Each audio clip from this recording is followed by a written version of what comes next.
going to talk about some high-level batch language stuff, particularly today, some ideas with naming and some interesting things about the base processing cycle statements, because there's a lot there that's not spelled out real well in the manual.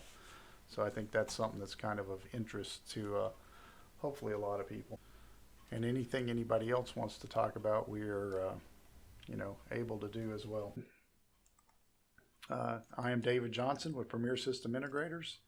We are doing a Skype meeting on high-level batch language stuff, and hopefully we will be able to learn a little bit as we go. This is session 2. We're still going to be working on the independent sequence block, and this is the documentation that we talked about last time. Most of this is coming out of B0400DF, which is the high-level batch language user's guide, and we'll see what we get from that.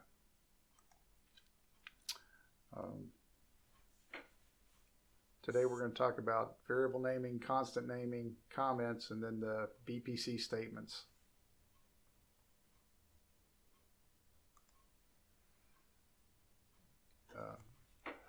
If you remember, in session 1, we went over the fact that variable names are limited to 16 characters to make a unique identifier, and that the variable names can be longer than 16 characters, but the batch language only looks at the first 16 characters to determine uniqueness. And we also learned in the first session that longer variable names don't incur any overhead in the CP memory. And they take up more disk space, but we don't really care about that. But as far as making a longer variable name, there's no cost in your CP to do that. And the compiler is going to take that and it's going to tokenize it down to a fixed size. And so to the compiler, every variable name looks the same.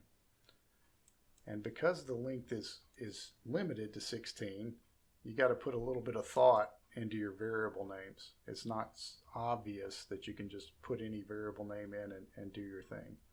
And there are some conventions to choose from, and we'll make some recommendations based on that. So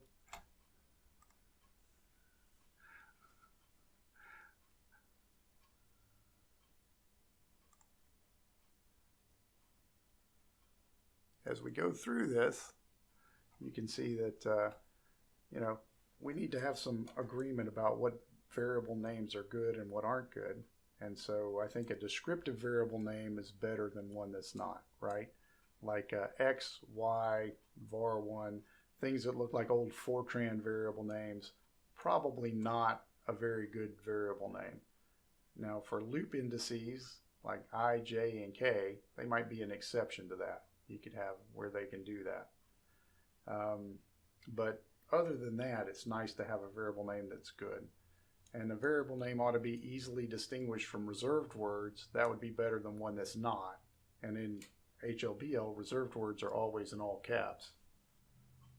So, and a variable name that conveys more information is going to be better than one that conveys less information. So, tank temperature, for instance, tank underscore temp, would be better than X. Tank temp with upper and lower case would be better than just tank temp. And then tank temp, that's easily separated from reserved words is better than one that's not.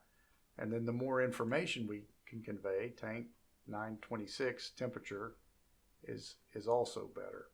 So the idea being that more descriptive variable names are better. All of these meet the length limits. So tank 926 temperature current, temperature average, temperature beginning, temperature ending. If these are things you're trying to work on, it helps to tell what your variable is doing as well. So it gives you a little more information there. Because you're limited to 16 characters, that winds up being surprisingly short. The studies have shown that you really want to have up to 22. Surprisingly, that seems to be where I've read several things that say that that's the magic number.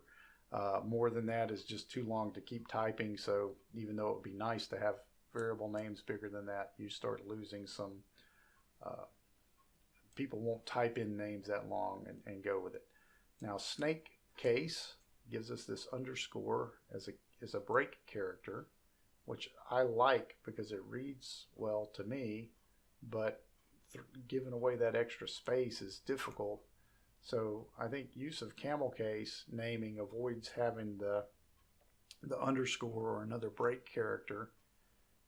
And if you use lower camel case, or what they would call as camel case for real versus Pascal case, which looks like that with an uppercase letter at the front, it gives you an option to use that for constants. So you could have an uppercase constant and a lowercase variable. And if you're using Pascal case for constants, then you can use something else if you want for a pound defined item, like the max underscore items or max items, something that's all caps, something like that, to give you a little bit more ability to see what you're doing there. So the recommendations would be to use camel case for variable names and Pascal case for constant names. And then you should use names that are long enough to be descriptive, but short enough that you can type them easily so that somebody could go through there and wouldn't have difficulty with it. You should start with the equipment identifiers if you can, because that tells you what you're working with. And then you want to work on the characteristics that you're capturing. And then if the units are something that are not typical for an application, it's good to try to put those in. So if you're typically working in, let's say, degrees Fahrenheit for temperature, then a tank temp would be fine. If flows are typically gallons per minute, then flow is fine. But if you're going to change the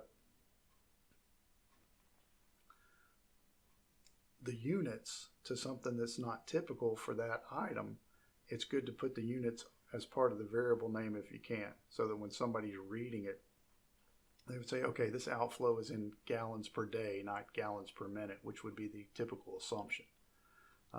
Same thing if you work in degrees Celsius and you're working in an area that normally uses degrees F, you would want to put degrees C on the end of your variable name, something like that.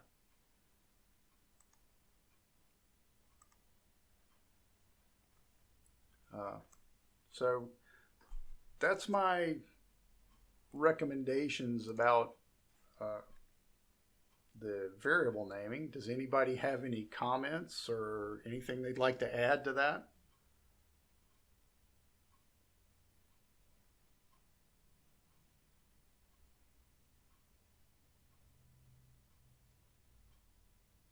Hey David, this is Julio.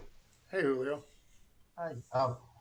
What I've seen in other companies is, as for best practices, they add at the end of the variable an underscore, and it depending if it's a boolean, a real, or a string, or an integer, the underscore I, R, and B.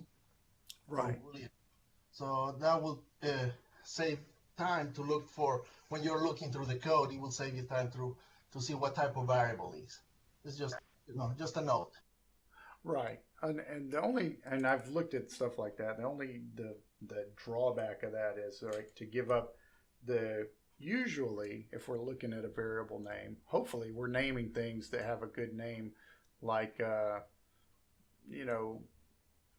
Boolean names are things that make sense as a Boolean, and like on, off, open, closed, in, out, things that make you say, oh, that makes sense as a Boolean. Things that typically have an opposite too, right? Boolean names would you try to name it that way, and then you say, okay, I recognize that as a Boolean, or it's being used as a Boolean. And now integers and reals, you might have some, if you care about that distinction as part of it, then yeah, that might be something you care about putting that on there.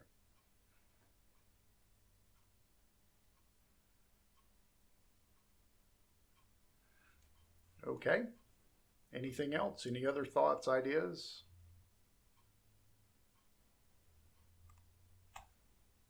Okay, we'll talk about comments for a little bit. Comments, one of the things that good comments are very good and bad comments don't help at all. So it's a good thing to put comments in your code, and it's a good idea to put those in and not just state what the code is doing, but explain what you're trying to do. And so, having comments is great. Not having comments is not great, but having comments that are inaccurate or out of sequence or wrong is worse than having comments at all.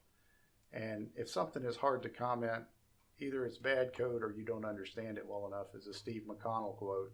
And so ideally you want to write code that doesn't require a lot of comments, right? A good piece of code should be fairly self-evident in what it's doing. Okay, so of the best practices, the types of comments we have is, one type of comment just repeats the code. We don't want to do that. It just says, here I'm adding 2 numbers. Well, you can look at the code and see that it's adding 2 numbers. Then an explanation of the code would explain some tricky code that somebody might not understand, and that would be something you should try to rewrite to get some clarification on. And then anything that's just internal markers in the code where you're going through and doing something to say, oh, this is a holding variable, or this is something I'm using to debug, those should be taken out after you've completed your development. And then the last 2 are useful: a summary of the code that helps you identify what a particular section of code does, or a description of intent explaining the purpose of the code. These 2 are what you should be striving for with your comments, trying to get something that actually provides value as you go through the code. So that's an idea of what we were trying to get to. And then of the comments, those were 5 different types of comments, but there are 3 kinds of comments in high-level batch language. And one of them is a preprocessor comment. Now, those are stripped out when it goes through the preprocessor. And those are the /*//**/ and those are the C-looking comments, things from, because this is a C preprocessor that it runs through. And then it has another set of comments, which are the braces, and those are apparently removed by the compiler. And then we have yet another comment, which is the operator. This one goes to the operator account, or it's an operator comment, and it can be seen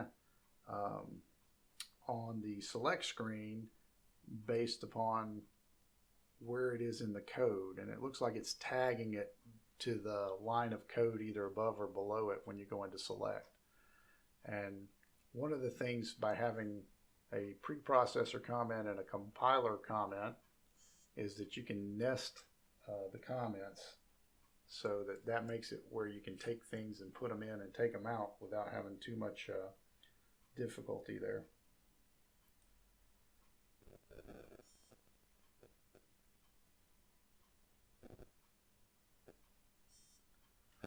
Okay. Well, the next thing I want to do that's not necessarily that is I wanted to come over here and do a little demonstration of the BPC, or the block processor statements. And so we've written some code to do that. Hey Dave, 1 second. Yeah, sure.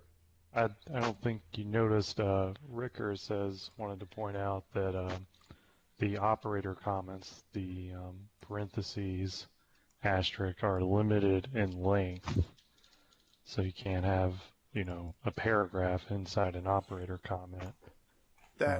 Yes, that is correct, and he's right about that. The other thing is, if you start putting some of those comments, the other kind, the brace comments, around if statements, you run into some issues about the number of lines of comment you can have inside if setups.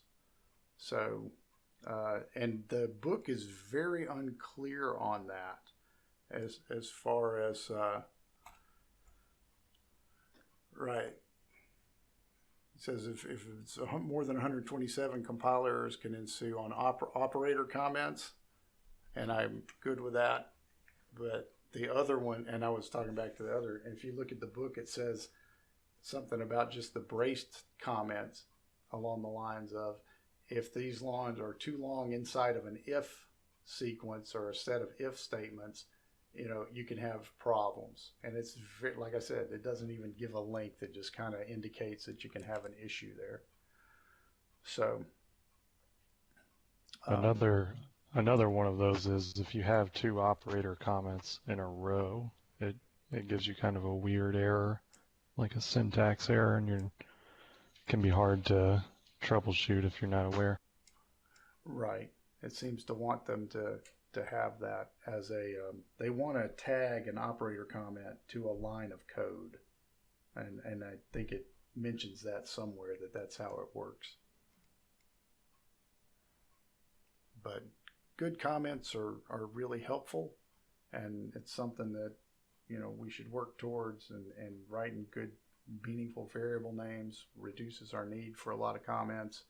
And, ideally this is not, too bad as we go through.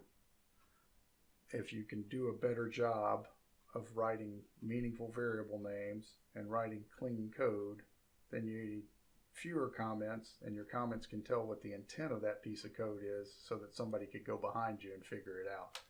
And I'm as guilty of this as anybody, of not going back and trying to do a good job of making that where somebody can go behind me later. And sometimes the guy that goes behind me later is me, and I regret not having done a better job, initially. So we're trying to do a better job as we go forward.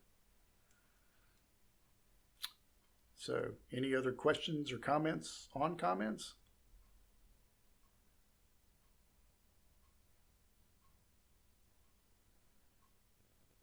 Okay. Well, the next item we have, and I wanted to spend a little time looking at this because I think it's one of the things that is probably not very well understood by a lot of people on the Foxborough, the people that are doing the Foxborough engineering, no matter who that is. And it's another one of those things that's not very well explained or documented. And it's the BPC statements, okay? In a base processing cycle on a control processor, it's going to run at a fixed frequency, 1 second, half second, tenth of a second, 5. So you can set the BPC for your control processor. And it's going to execute the blocks in a compound inside of that, assuming it can do it with no overruns and do its thing. And one of the parameters for a piece of sequence code, let's go to, is the base processing cycle statements, okay? And here, I think the default is 100, but in this case I've set it to be 10 statements. So it's going to run 10 statements. If you put it in an infinite loop before it throws out, it's going to execute 10 statements, and then it'll say, okay, I have to break and give the rest of my processing time back to the processor. And you can set that number to go up to, I'm not sure what the max is. I think it's 1,000, but I haven't got the book in front of me. But it gives you an idea of what you can do with that. So I've got these set for 10, 100, and 1,000. Okay. So, and the code itself, let's go look at one that we've got open right now.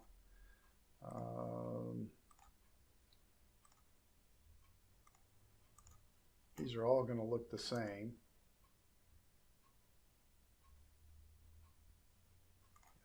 Okay.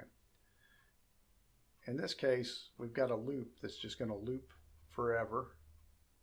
and we're going to go in here, and in this case, we're going to read our seconds off integer input 1, which is going to get the seconds from the station block. And then we're going to show that value on integer out 01. That's actually a loop count, and then we're going to show the number of seconds on integer out 02 just to prove that we read it and are showing it. Okay, so this is about as tight a loop as you can write. It's all internal values, no external references, and we're just going to demonstrate the different. If I toggle this, these three will go active. It's the exact same code doing the exact same thing, but with a different BPC statement count. Okay, and so this is the number of the seconds off the clock, and this is how many statements it's executed. This seconds is a station second timer, so it's just going to roll back around, and these will keep counting up. But you can see when I toggle this active bit off, that 10, 100, 1000, that is exactly what we would expect for the number of the difference between these as they go up, right? It goes up by 10 each time, and that's what it's doing. Now, the more you put one up here with a higher statement count, the more stress you're putting on the processor itself. If we go look at the station block, what you'll see is, and in this case, the sequence block will go up because when we run all of these, because it's putting a lot more load on that, and you don't give it a chance to break out of it. So if we go back, and I've got a lot of other stuff behind the scenes tied to this, but if we do that, what you have happen is, see, our sequence block amount, which this controller has nothing but this in it, starts going up. And you can overload a CP by putting enough type block, station block, well, not station block, but enough type code with a BPC statement number that's very high in several blocks, you start running into performance issues. But there are other things to take into account as you do that. So we'll go to the next piece of this and look at it. So I'll stop running these, and I'll get the next one.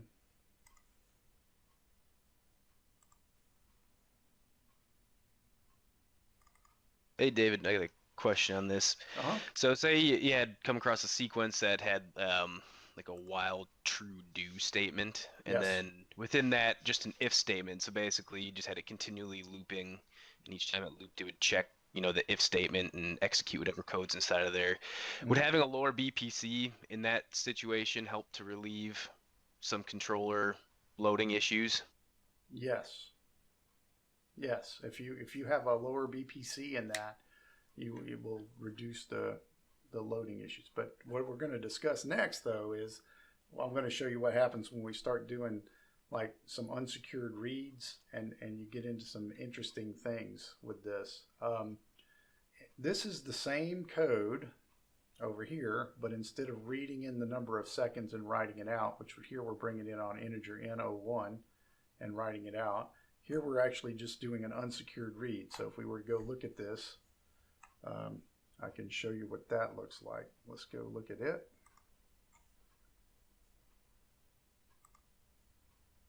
And take, this is a local one. So we say edit sequence logic, edit source, and Notepad should want to reload it, and it does. And now you're going to see here we're looking at the station second. So this is an unsecured connection. And you start with a colon, and then we have the station block. We're reading the number of seconds. Everything else in the code is exactly identical as the other one. Same tight loop, same everything. Okay, so if we hit this button, they're going to both start.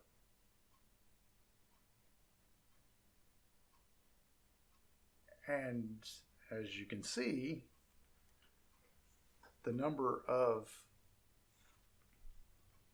numbers are identical between the two. Okay, so even though one of those has got a secure connection coming in on integer N01, and the second one is making an unsecured call, but it's in the same CP. And that's going to be important for the next part of this, because now we've got, so if you see, this is a tight loop. We don't have any reads. We're just all internal. Here we're doing a local, one unsecured read. These are identical, okay? But if we go pick up another guy, okay, and now we're going to do remote unsecured reads. And again, all of these are tied to the same thing, but now we're going to go read the seconds from a different station block. Okay, so watch what happens when we start this. Notice that even though the BPCSTM, here I have 10, 100, 1000, the actual number of loops that it's executing are identical. It doesn't matter, because anytime it sees a read, an unsecured read, where it has to do a peer-to-peer connection, it's stopping that, making the read, and coming back on the next cycle on that processor. So this loop, to do the exact same thing, ran 15,333 times versus 45. Okay, so this is very important. If you're reading a peer-to-peer connection, even if you have a BPC of 100, this is the performance hit that you're taking to make that unsecured read to go from peer to peer. You're getting a tremendous amount less process. So if you were to bring that in, make a secured connection to one of your inputs, and then do it, you would be good. So does anyone have any questions about that? Yeah, just wondering if you could explain the unsecured versus secured terminology. That's not something that I guess we have used at our company. Okay. Well, okay, I can do that for sure. Like an unsecured connection, or to go read one of these, like in this particular instance, here we have when you are writing sequence code, we can either bring in a variable. Let's go to,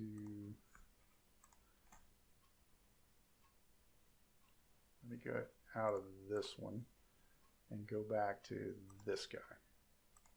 If you look at integer input 1 on this, you're going to find that here we have a secured connection. We brought it in on the integer in1, and we've got a compound block parameter that we've got coming in. Okay. If we go to the local reads, it may still be there, but we're not using it. But no, it's not. So I didn't have a connection to integer in1. In this case, if we look at the code,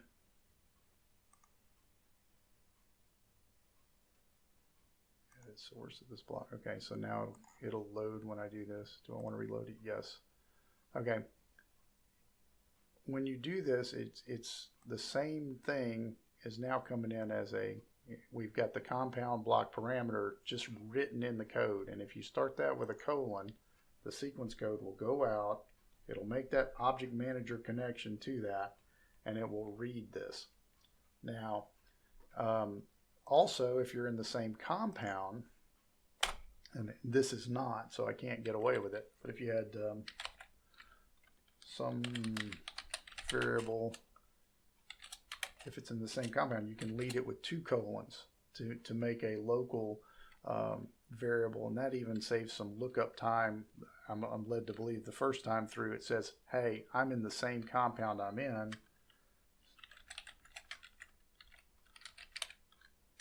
And you can have the block and parameter and bring that into a variable here. This one is going to go out to the object manager table, but it's going to find it in the same control processor that I'm already in. It's going to put it in there, and it's going to read it very quickly. Okay, but now if we make that same connection to a different CP, which is what we're doing on the other one, which is this, when we make that connection across to another CP, it says, okay, I've got to stop my processing, make that peer-to-peer connection, get that value, bring it in, load it in, and so every time it's doing that on a unsecured read, it's making that wait. So what we could do, for instance, let's do this as an example real quick. Yeah, we got like plenty of time. So let me close that.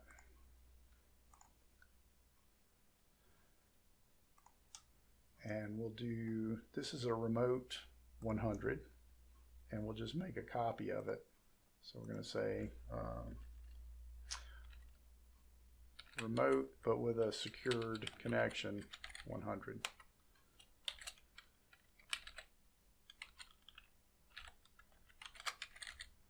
So we've copied our block type. We've got the same. We should have all the same. That is not the button I wanted to push. This will stop in a second. Hang on a second. So we'll go ahead and what we'll do is we'll copy this logic there.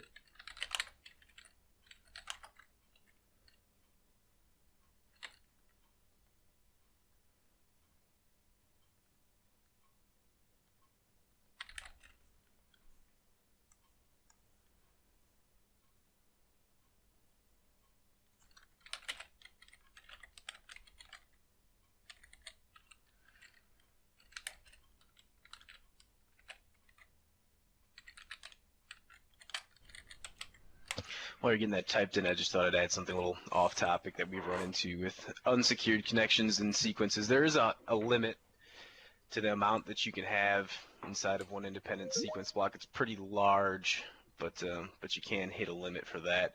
You can add subroutines that include, or that basically extends your limit if you want, but just thought I'd throw that out there. Yeah, the book says, and I don't find this very well documented, but it says the external reference table will support 40 external references. So, but that I don't see that in any real tables or anything. I just have one instance of where it's got that. So I'm not sure what the right answer on that is. So okay, we made a copy there. So let's real quick we'll go in here, and what we'll do instead of going. I've got a question. Sure. On the updates, so if you had those 40 updates. Yes. And they were being processed at different locations inside the code. Mm-hmm. Would it go out and read them as they're encountered, or is it smart enough to know that I need to update these 40 pieces of these memory locations? Okay, my understanding is that every time it hits an unsecured connection to a peer-to-peer, it will stop the execution of the sequence code to resolve that. Now I could write something and to check that. It'll take longer than I've got to do right now, but we could do that and verify that that's how it works. So here we just want to say. I know it catches the limit on when you compile the sequence. So I guess I was thinking that maybe it built a table of all the unsecured connections when you compiled it, but I don't know that for sure. Well, the ones on the ones that are local, I know that it does, right? It keeps them all and it just runs right through them because it's still doing those object managers. It just knows they're in there. But the peer-to-peer object manager ones, it would be good to get a better understanding. And I can, like I said, we can do a little bit of research and come back and have an actual answer on that. I know for a fact that when it hits one, it's going to, like we're seeing it do now, it's going to stop and go out. Now, whether if you had 3 unsecured in a row, does it stop on each one, which I think it does, or does it go, okay, I've got a table with these, I'm going to stop, update all of my peer-to-peer connections, and then continue, the next cycle. I'm not sure about that. Okay, so we've got a read seconds in, and it's coming in on integer N01, I hope. It is, and so we can come back and do the same thing. Okay, and then let's see. So we edit all of our block parameters.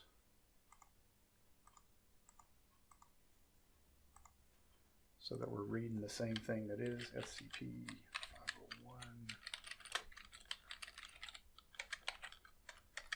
station.second. So we got that guy in there now. Okay, and it should be the equivalent of this. So if we were to come in here and take this guy, and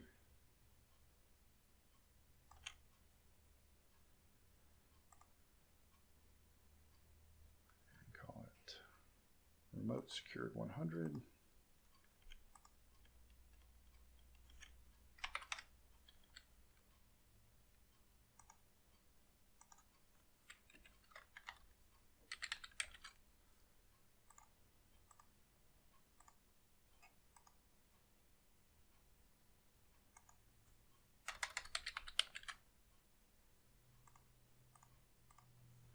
Let's see what happens if we do this.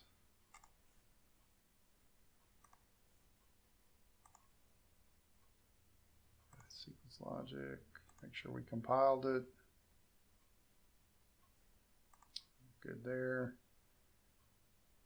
Okay, that one hasn't been run, but these have all got something to initialize them, so they should start out the same. So the question will be whether or not this and this, the difference in the way that these operate. Well, apparently they don't operate at all. Let's take a look at that. Okay.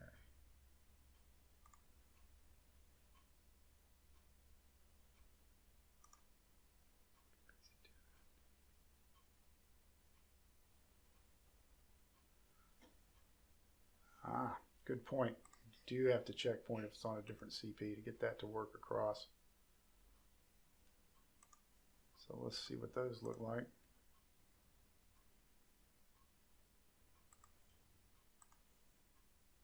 Okay, so our checkpoint, we've got a number coming in on our seconds.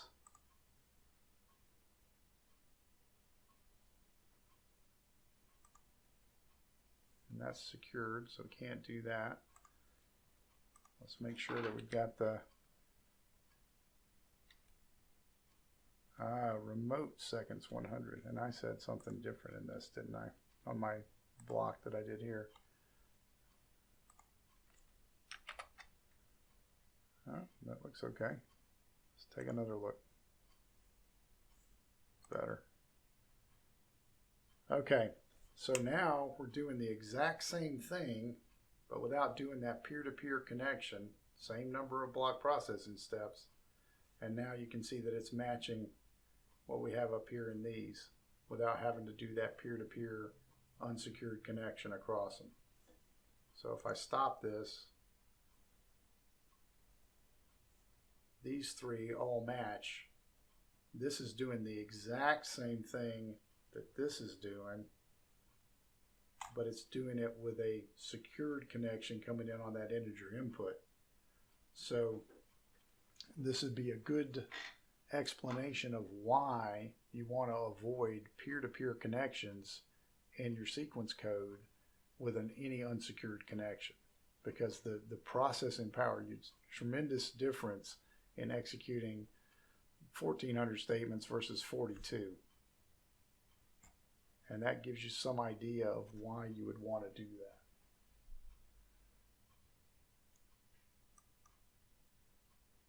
Now the other thing is, on the same thing, back to the base processing cycle statements, anytime that the control processor, anytime the code comes to a wait statement, it's going to stop execution for one processing cycle. So if we have something where it says wait until, or you put wait 1 second, or wait anything, it's going to take that and it's going to stop the execution at that point and then pick back up when it comes back. So I think the thing to know is the base processing cycle to be important Yeah, Ishmael said that he expected the compiler to optimize secured or not. But what it does is if it's unsecured, I don't think it can do that.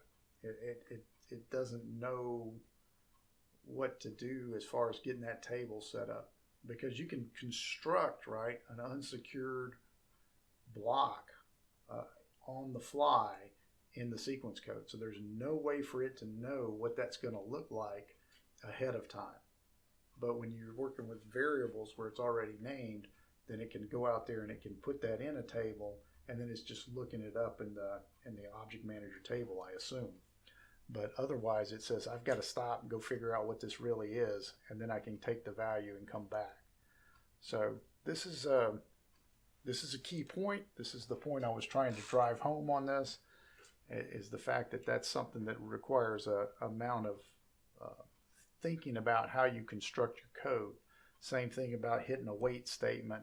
If you can avoid that and you're trying to do something that needs to execute in a hurry, say you're taking a moving average or something like that, anytime you can avoid those type things, you get better performance out of your sequence code.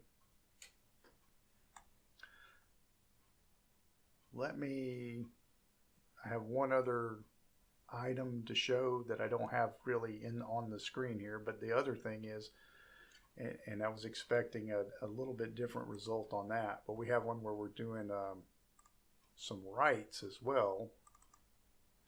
And in this case, we're just writing to a dummy analog in block. And the whole point of that is just to give me something that I can write to, okay, as we go through here. And if we go look at this write, BPC writes, what we find here,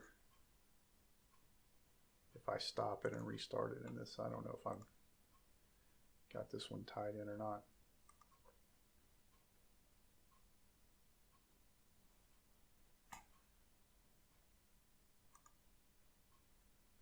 So I was expecting here our block statement is 1,000, and so you would expect 1,000 per cycle or something close.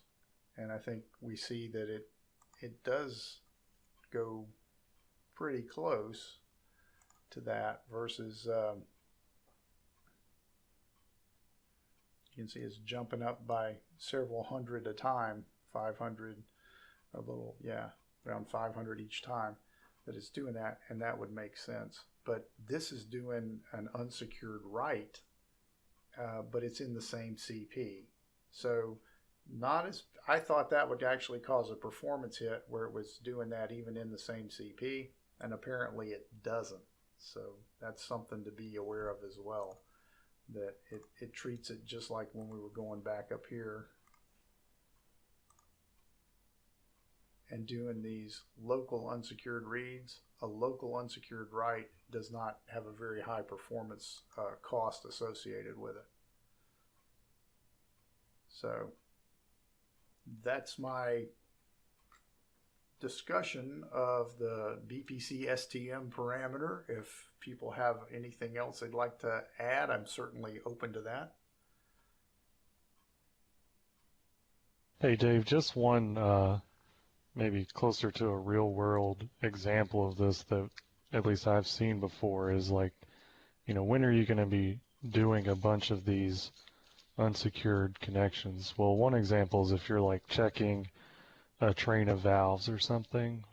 Something somebody might try to do is save their Boolean inputs. If they've got to check 10 valves for whatever reason, open and close limit switches, that's 20 values they're trying to read.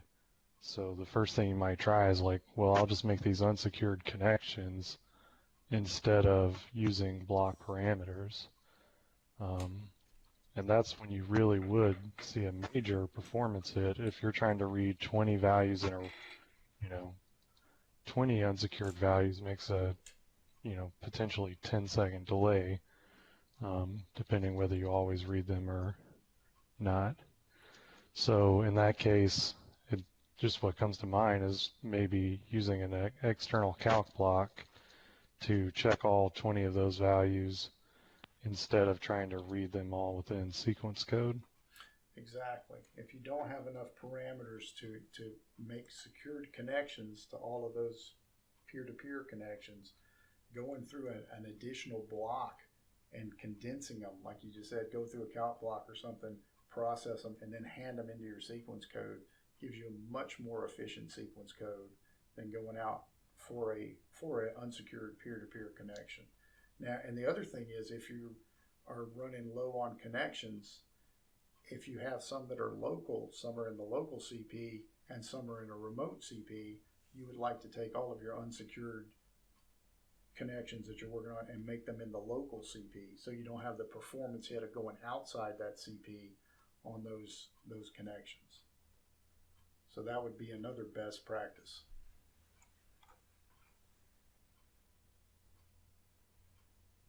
Does the BPC parameter only apply to sequence blocks, or is it also a parameter in calc blocks as well?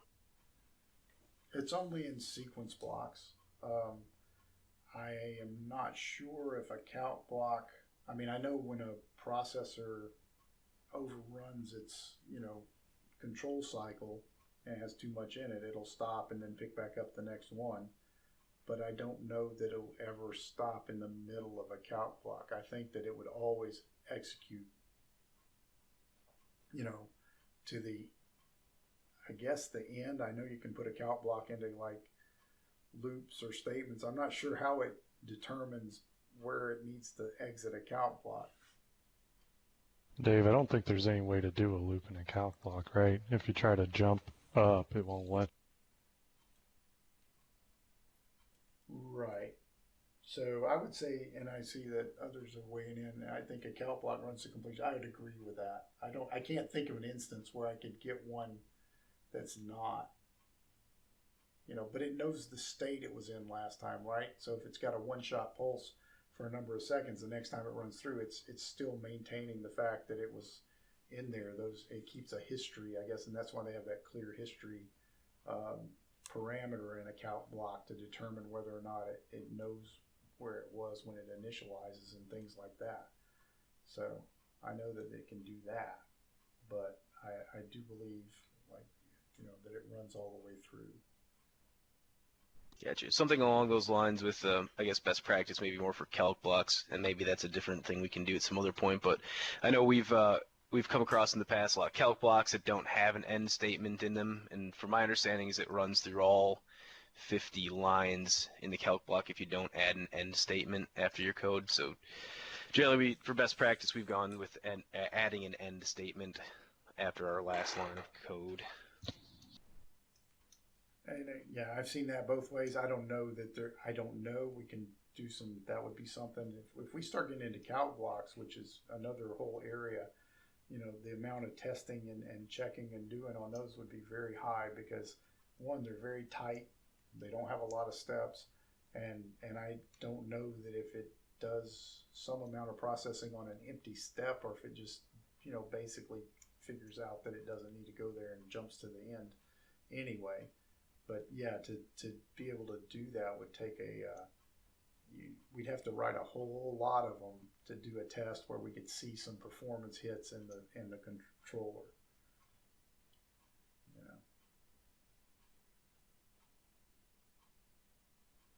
So I had a question, Dave. Sure. You showed very well the impact on secured and unsecured reads on that specific block. How about the impact, the differences of secured versus unsecured on the station loading? I can answer that. Yeah, if the station loading will go down because when it hits an unsecured read on a peer-to-peer, it basically is like hitting a wait step, and so it frees that. It stops the execution of the sequence block at that statement, and you'll see your performance. The performance of these right here on the CP loading is much less than the performance of these that are wound tight and are running really hard. Even though this has a BPC of 1,000 and these have a BPC of 1,000, these are doing a lot more to your processor on the CP than this is, even though this is having to do more with the object manager and go out and do those peer-to-peer connections. And you would see that in the, I don't have it set where I can turn individual ones off and on the way I've got it set up right now. But in the station block itself, you can definitely see a difference when as you wind them up, when you put a higher blocks per number of statements per base cycle, it really makes a difference on how loaded this is. See, and we have one peer-to-peer point, which is accurate. So, this is showing you kind of what we've got there. So I think that that's... How about, go ahead. So how about the object manager scan? Does that show any difference? Oh, wait, back up just a second. There is a network loading recommendation that you minimize the number of unconnected or of unsecured transactions to 10 per second. I'm not sure if that's seen at a single station or across the network, but 10 per second is beyond that you load up the network, they say.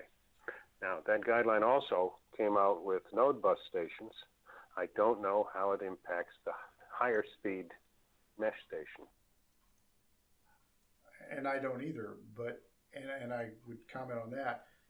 We try to avoid as much as possible peer-to-peer connections all the time. I mean, it's a good practice to try not to have them anyway. But there are situations that we run into where you wind up needing a peer-to-peer connection to do something, and I understand that too.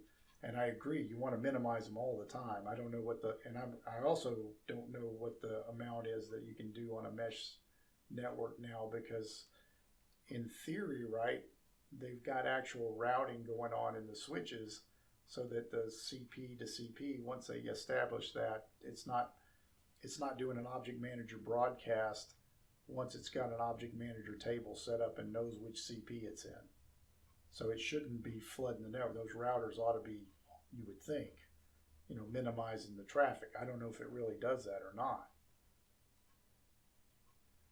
So that's what we know about that.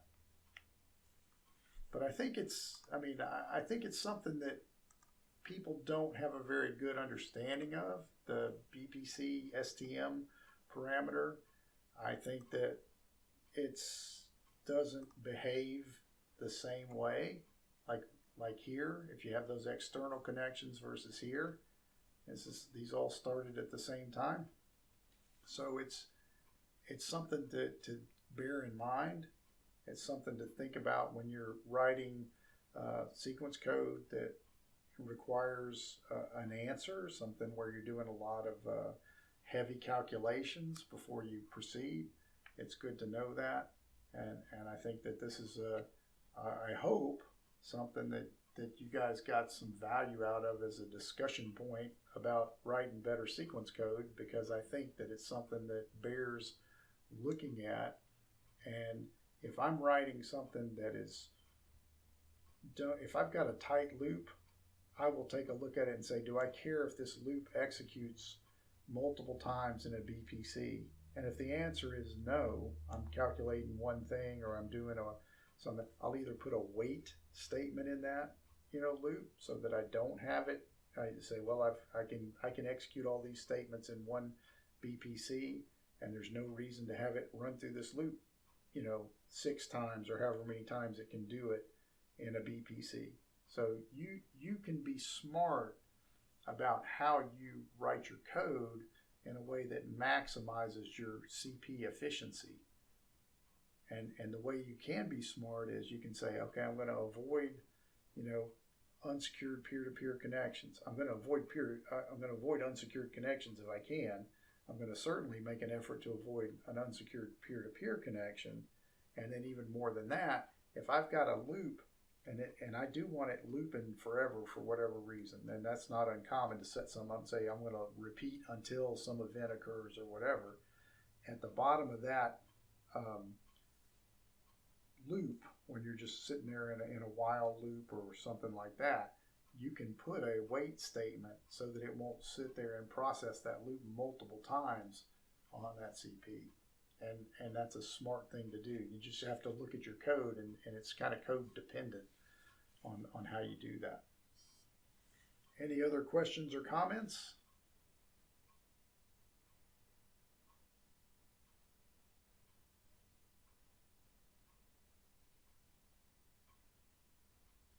Well, if not, I hope everybody enjoyed this and maybe got a little something out of it. And hopefully we can, do this again in another month, and we'll pick another piece of topic on sequence code, and we'll try to, consolidate some of these notes and everything and get this to so that people can take a look at it, and maybe we'll get a little better as a group of writing and editing sequence code. So thank you, everybody. I hope you enjoyed it. Thanks again for putting this on, Dave. Appreciate it. Thanks. Thank you.